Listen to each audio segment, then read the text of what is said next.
Welcome to your sleep story. I'm so glad you're here tonight. Whatever this day was, however long it felt, however much it held, it is behind you now. Completely behind you. You made it through. And that is everything. So let's begin. Before I take you anywhere tonight, I want to count you down from 10 to 1. And as I count, I want you to allow yourself to sink just a little deeper into wherever you are right now. Feel the weight of your body. Feel what is beneath you, holding you. And with each number, just let go a little more. 10. Allow your eyes to close. Gently, completely. There is nothing you need to see right now. 9. Feel your shoulders and let them drop as far as they want to go. 8.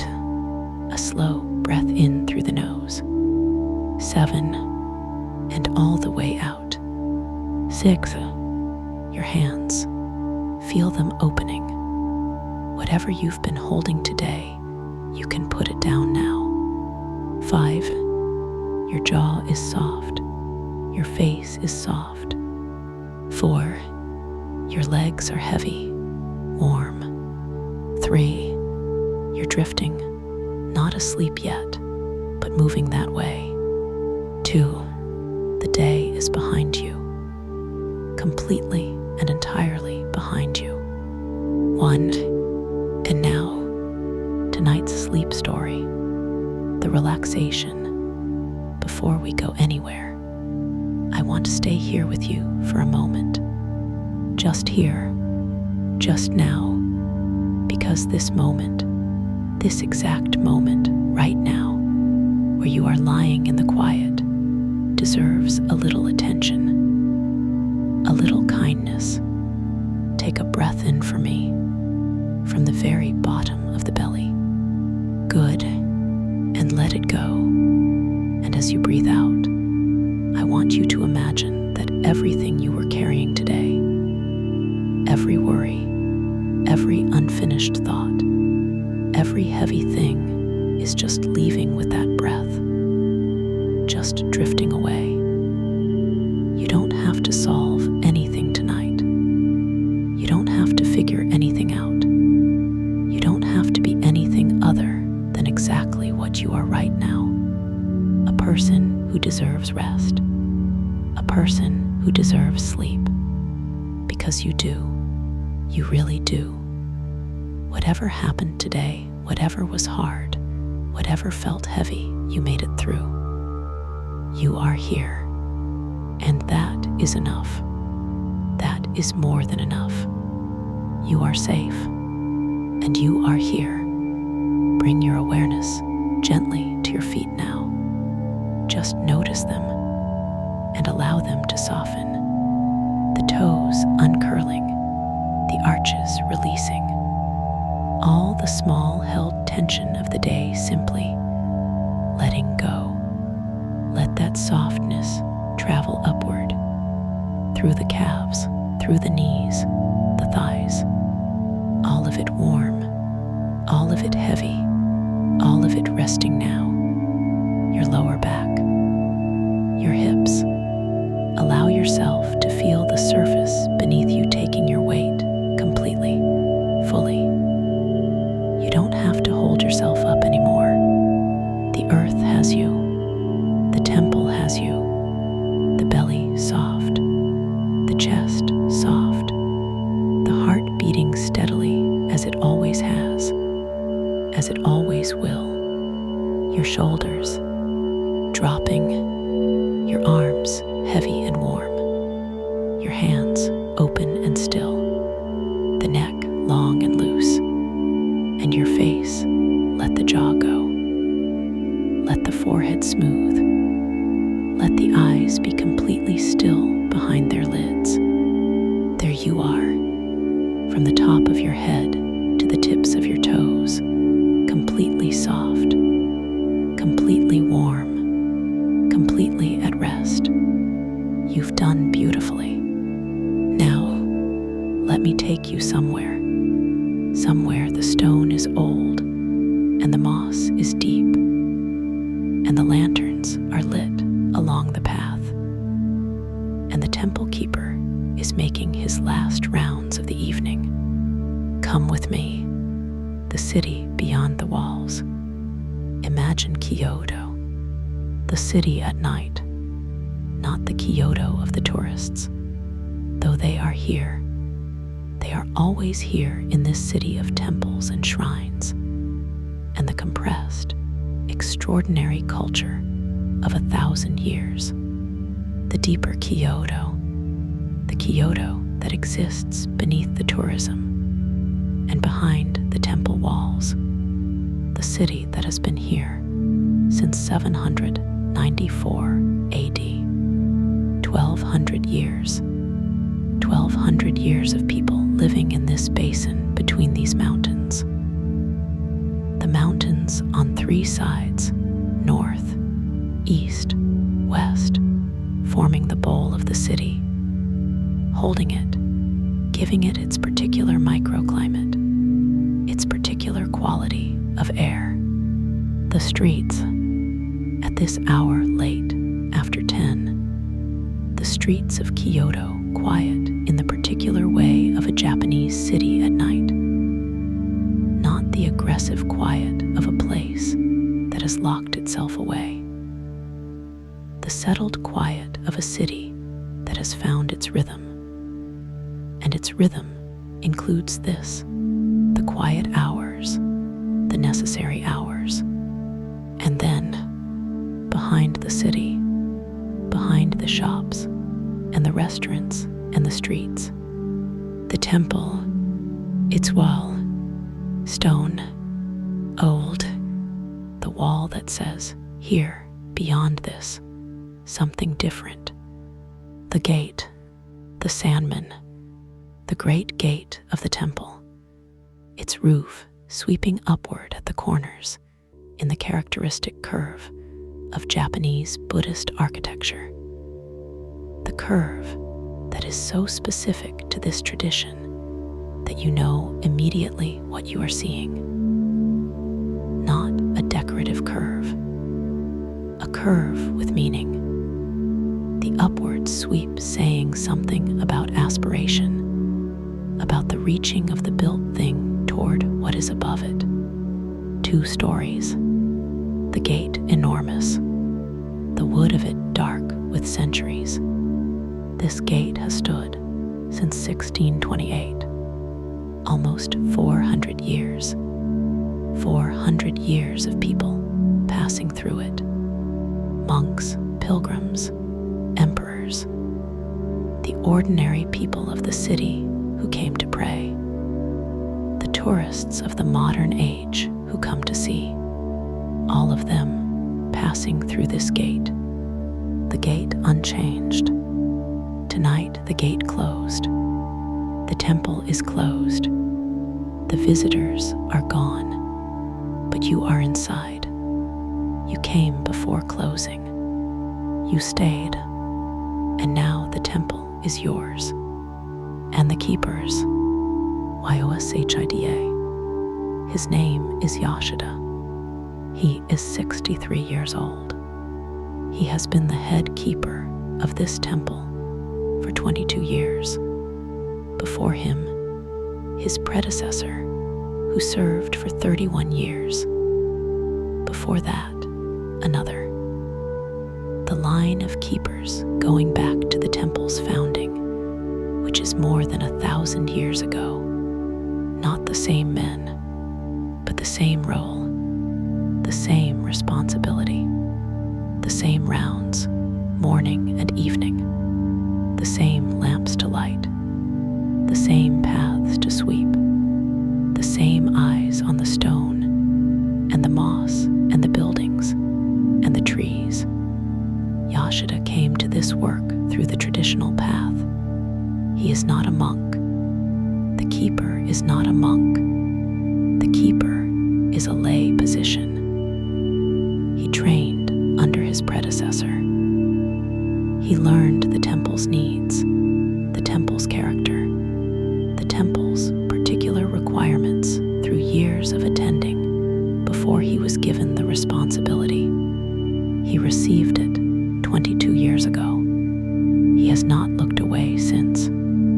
The grounds, the temple grounds at night, stone paths, lanterns along them, the stone lanterns, the taro, each one a column of stone with a small chamber at the top.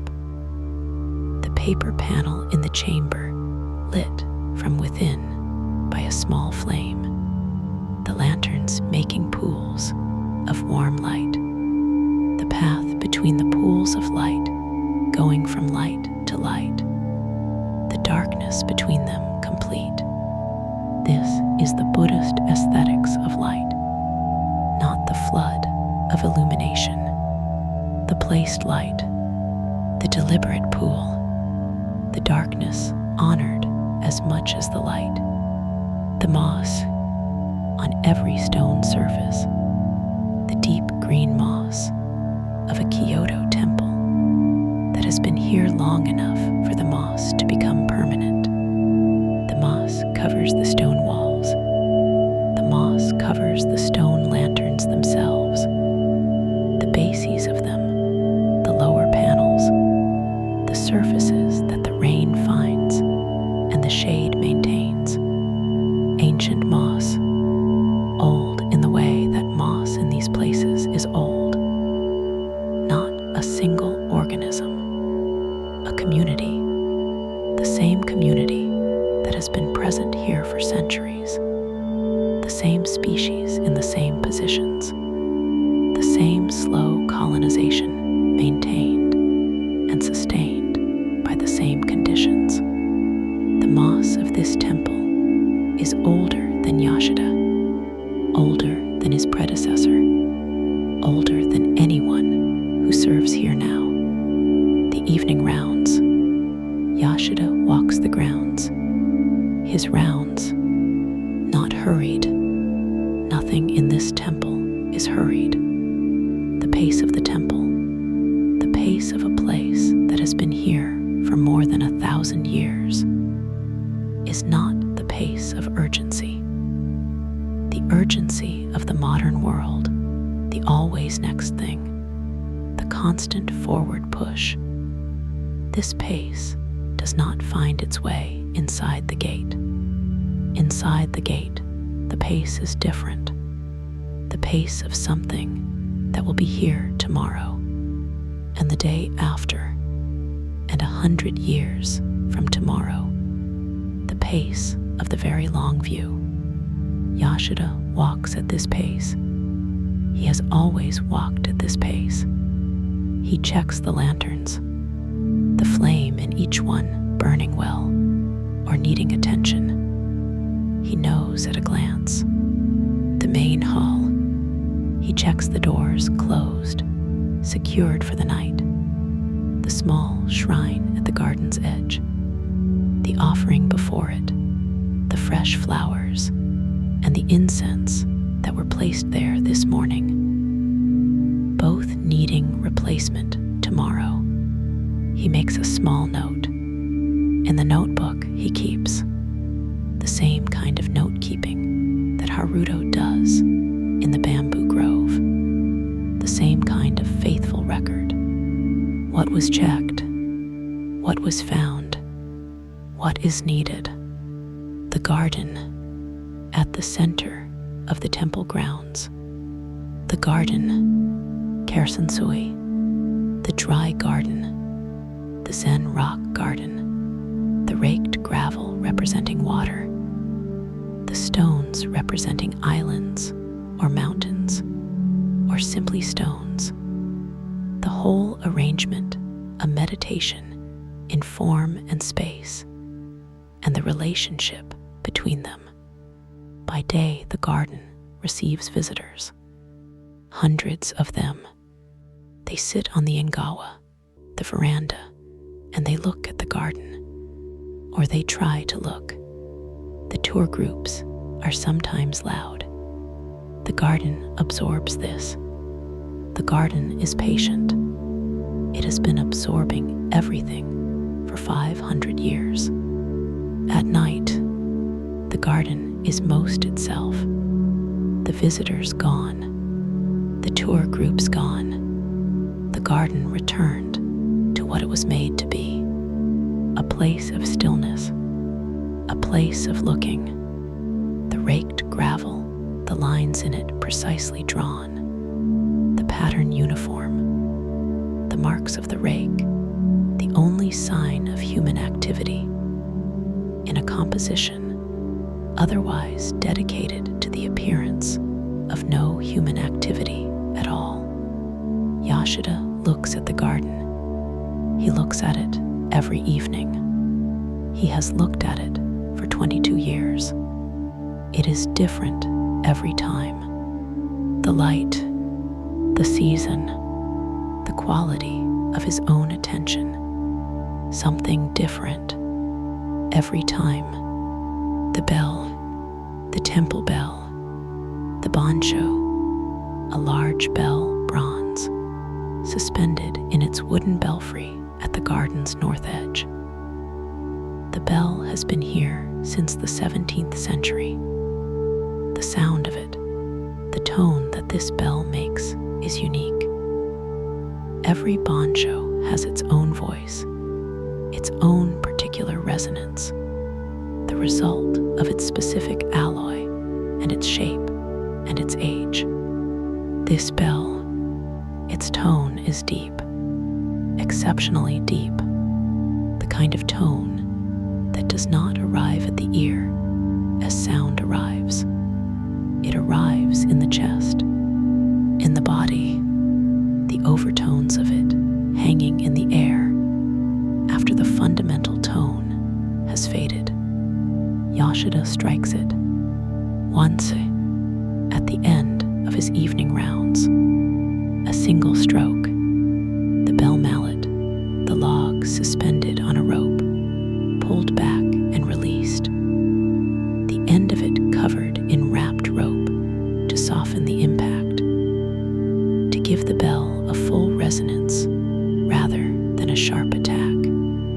The sound, deep, expanding, finding every corner of the temple grounds, finding the moss, finding the stone, finding you, the overtones, hanging, fading, very slowly, the bell speaking its name into the night, the sound after, the silence after the bell. This is the thing that Haruto knows, and that the bamboo knows, and that the monk Thomas knows. The the pause, the silence that the bell makes in its speaking. The silence is not the absence of the bell. The silence is the bell's own gift. The bell's sound and the bell's silence are one thing. You cannot have the sound without the silence that follows. You cannot have the silence without the sound that preceded it. Both together, the whole thing. Yoshida stands beside the bell. He does not move immediately after striking it. He waits. He listens to the silence the bell has made.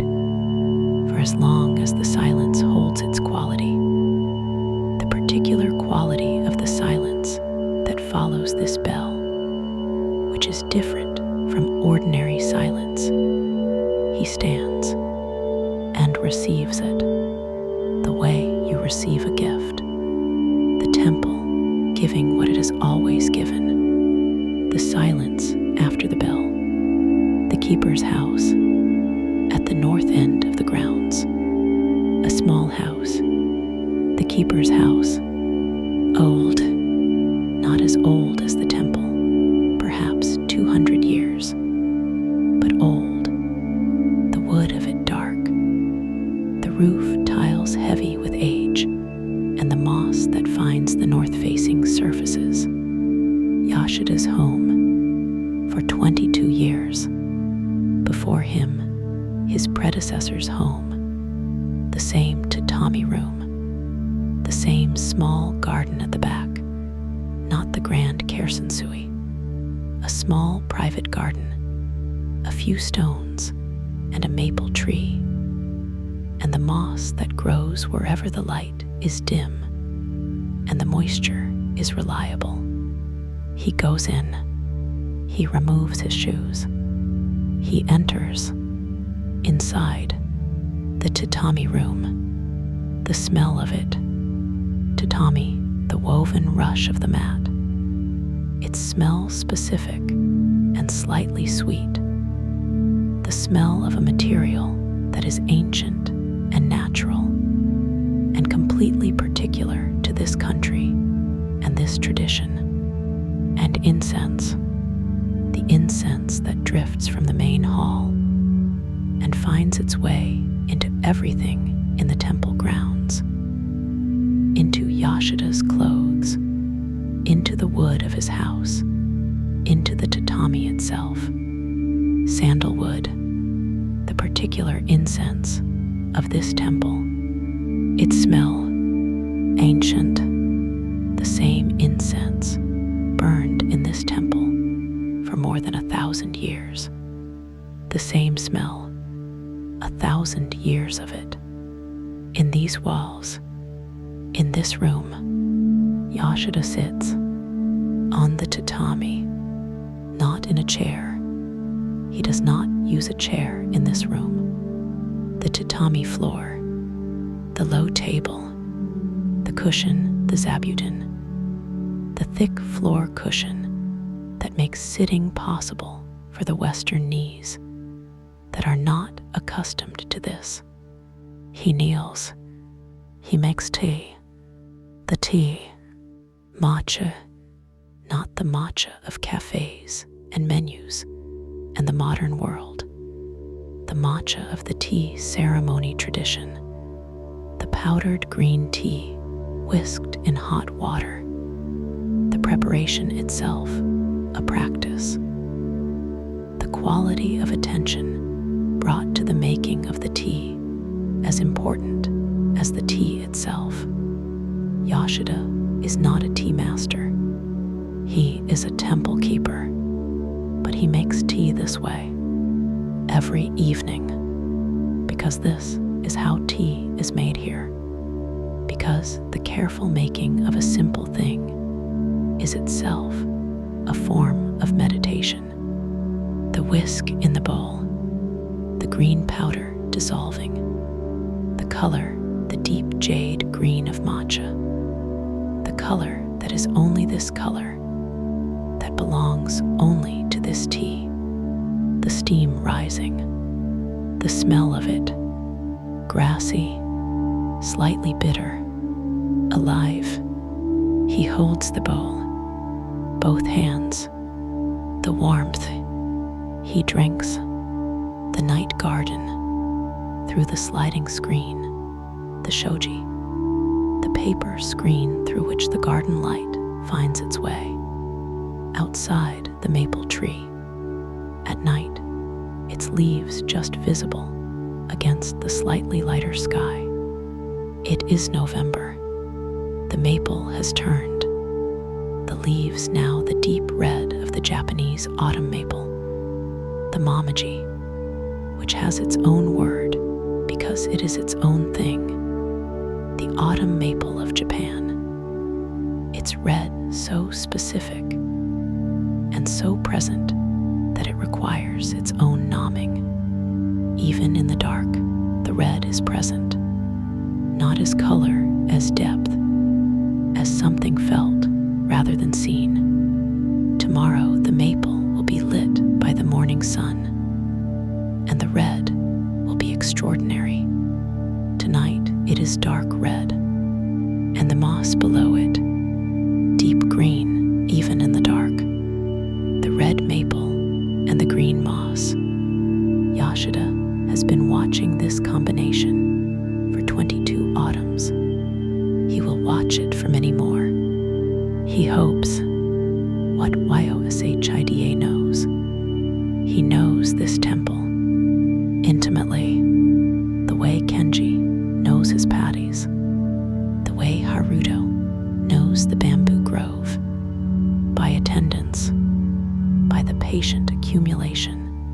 of knowing through daily presence. He knows which stone on the main path moves slightly underfoot. He has been meaning to reset it for 10 years and has not, and it is still there, still moving slightly, still on his list. He knows the moss, where it grows well and where it struggles. The north-facing wall, the moss there is deep and reliable.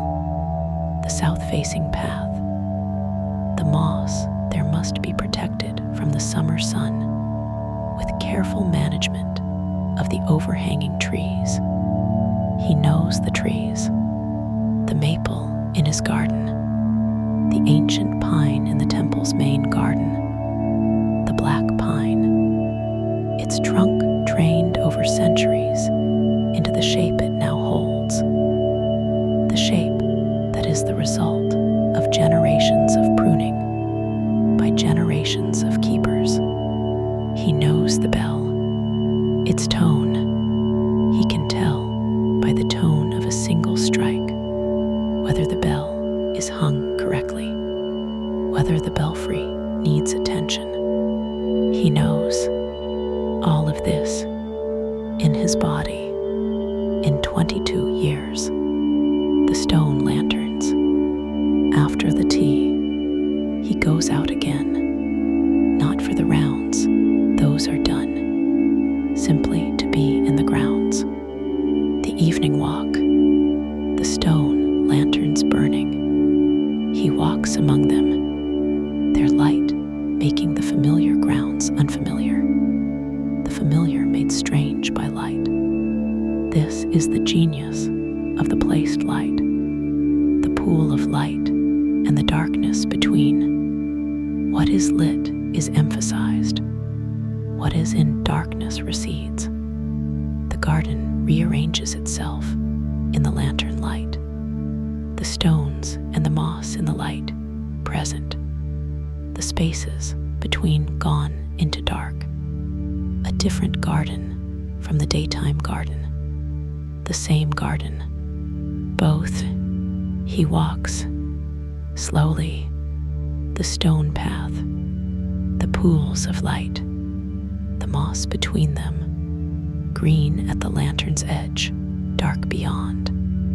The silence, the bell made still present. Not literally, the bell's sound is long gone, but the quality of the silence, the bell made, still here, the quality of the temple at this hour, the quality that Yashida has been walking into for 22 years, that the previous keeper walked into before him, that the keeper before that, the quality, always here, always waiting for whoever comes to the temple in the evening with open eyes and the patience to receive it.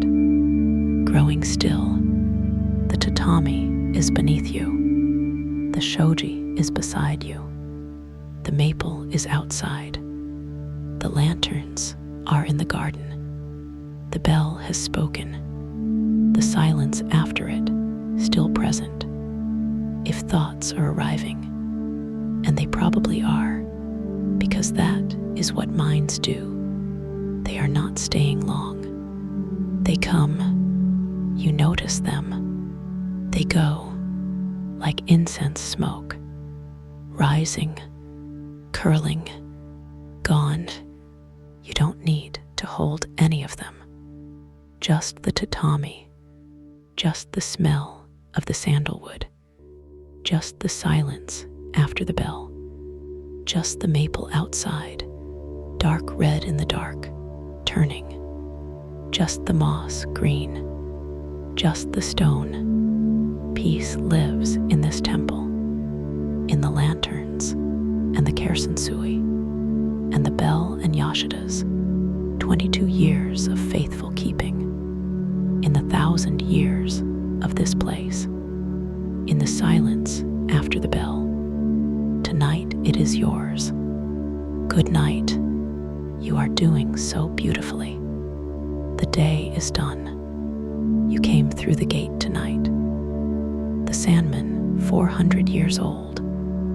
You walked the lantern-lit paths. You watched Yashida make his rounds. You stood when he struck the bell and felt the tone in your chest. You came inside to the tatami and the matcha and the maple outside the shoji.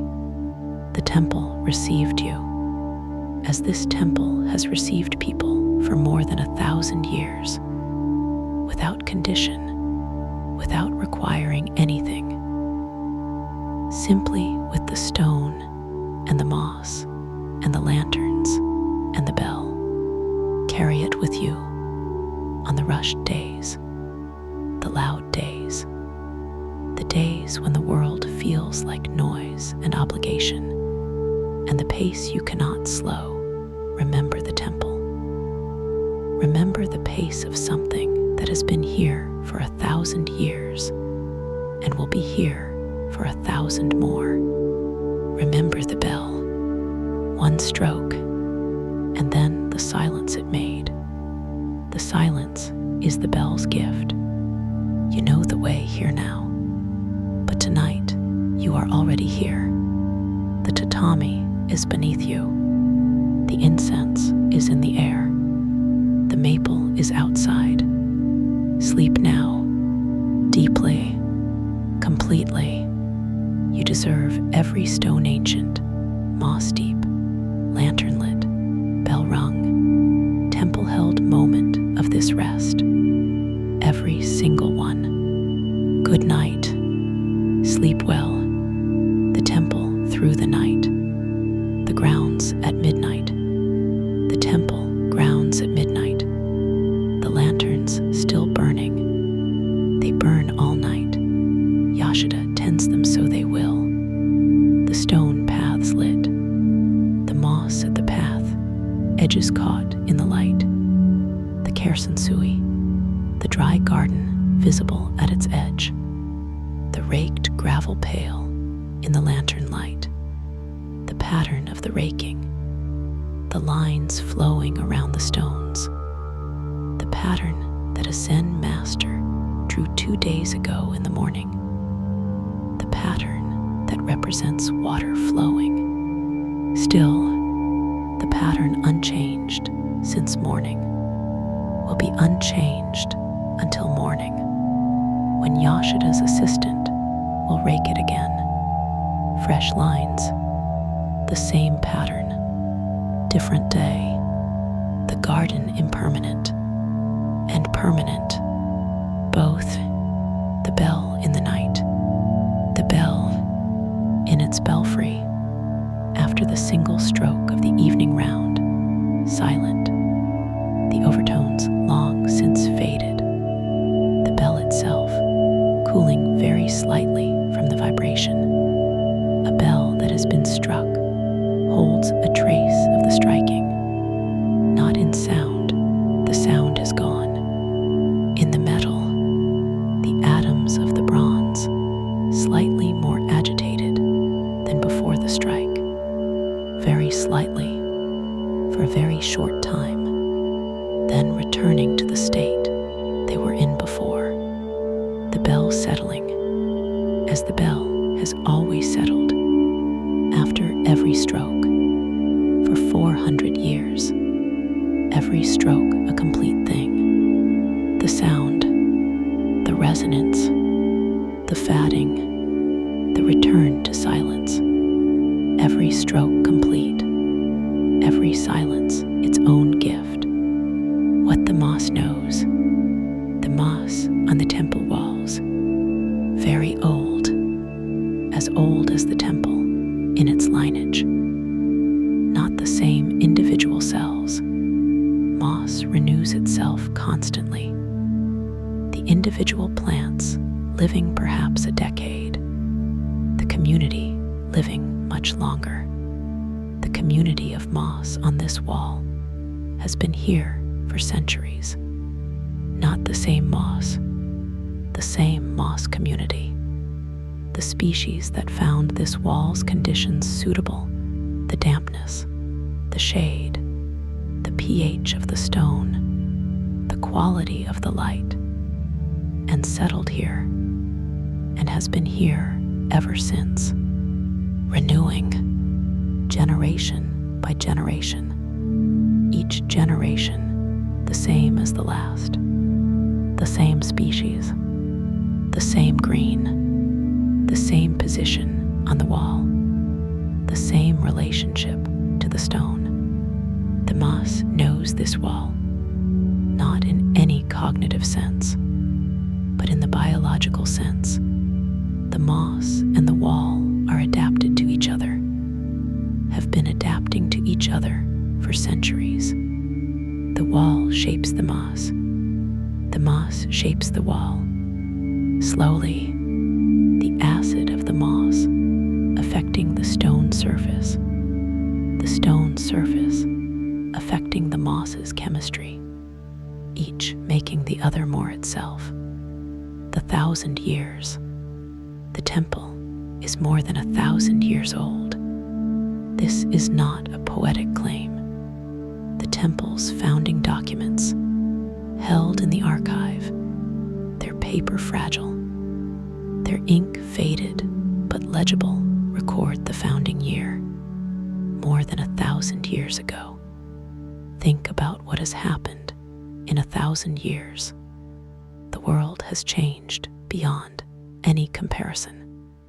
The technologies, the borders, the languages, the religions have changed in their expressions. The cities have grown and fallen and grown again. And this temple, on this ground, in this city, has been here, not unchanged, rebuilt after fires, repaired after earthquakes, maintained through every era. But here, the site, the same orientation, the same relationship to the mountains on 3 sides, the same moss on the same stones, the same bell, not the same bell. The bell has been replaced, but a bell, always a bell, the sound of a bell from this belfry for more than 1,000 years. Yashida is a moment in that, a 22-year moment in a 1,000-year life. He knows this. He finds it not humbling in a diminishing sense, orienting. He knows where he is. He is here, in this moment, in this 1,000-year life. And that is enough, more than enough. Yashida's sleep. He sleeps on the futon, on the tatami, the traditional way. The futon rolled out each evening from the cupboard, where it is stored during the day. The duvet, thick, warm, the Japanese winter duvet, that is a specific and extraordinary thing. The down duvet that has been keeping the Japanese warm through cold winters for centuries. He sleeps deeply, the body that has walked the temple grounds, that has attended to the lanterns and the offering and the stone path and the bell. That body is ready. He falls asleep with the smell of the sandalwood incense, the same smell that was in his clothes on his first day as keeper, the same smell that will be in his clothes on his last, the smell of this place, his place, for 22 years. He sleeps, the maple outside, the lanterns in the garden, the bell at rest in its belfry, the moss on the walls, all of it around him, all of it his, all of it not his, both. The bell at dawn, at 5 in the morning, Yashida rises. This is the first bell, the dawn bell. He dresses. He goes out into the dark garden. The lanterns still burning. They have burned through the night. He goes to the belfry. He takes the mallet. He draws it back. He releases it. The bell, one stroke, the same tone, the deep tone that finds the chest before the ears, the overtones hanging in the 5 o'clock dark, and the silence the bell makes, the temple receiving the new day, as it has received every new day for more than 1,000 years. The dawn bell, the day beginning, as it always begins, and the moss still green, and the maple still turning, and the stone still here, and Yoshida still here, making his rounds, as he will tomorrow, and the day after, for as long as he is the keeper of this place, for as long as this place is kept. The lanterns are burning. The kerosene is still.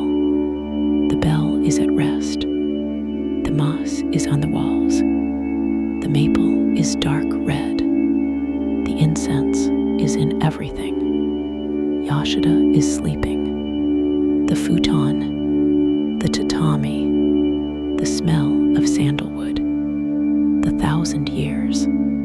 Around him, the gate is closed. The grounds are quiet. The lanterns making their pools. The darkness between them. Both, the whole, and you are sleeping.